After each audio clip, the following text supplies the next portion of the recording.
நம்மளுடைய left hemisphere அதாவது dominant hemisphere involve ஆச்சுன்னா தெர் வில் பி அஃபேசியா இருக்கும். இதுவே நம்மளுடைய ரைட் ஹெமிஸ்பியர் அதாவது நான் dominate there will be contralateral neglect இருக்கும். அடுத்து ஆன்டீரியர் செரிப்ரல் ஆர்டரி பார்ப்போம். ஆன்டீரியர் செரிப்ரல் ஆர்டரி ஆர்டரிக்கு நிமோனிக் வந்து யூ குக்டு லெக்ஸ். இதில் அந்த யூ வார்த்தை எடுத்துப்போம், சி அண்ட் எல். ஓகேவா? இந்த நம்ம லெக்ஸ் இன்வால்வ்க்காக நம்ம லெக்கு வந்து ஏ மாதிரி போட்டிருக்கோம். ஓகேவா? It indicates the anterior cerebral artery involve இருக்குன்னு. ஓகேவா? இதோடைய கிளினிக்கல் ஃபீச்சர்ஸ் வந்து யூரினரி இன்கான்டினன்ஸ். ஓகேவா? Urinary incontinence. சி வந்து கான்ட்ராலாட்ரல்.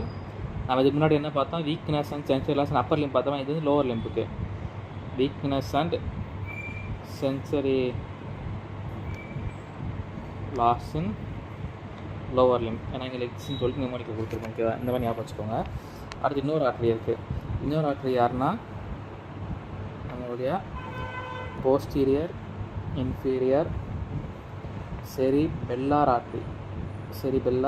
ஓகேவா? இதில் நிமோனிக் வந்து நம்ம வந்து டி அதாவது பெயின் அண்ட் டெம்பரேச்சர், இந்த ரெண்டு தான் மெயின்.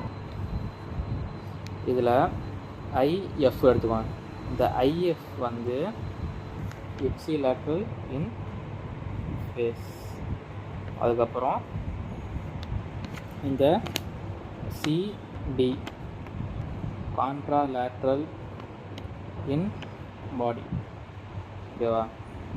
பெயின் அண்ட் டெம்பரேச்சர் வந்து எக்ஸ்ட்ரா ஃபேஸ்லையும் plus in contralateral of the பாடியில் வந்து லாஸ் ஆகிரும். ஓகே, இது ஒரு நிமோனிக்.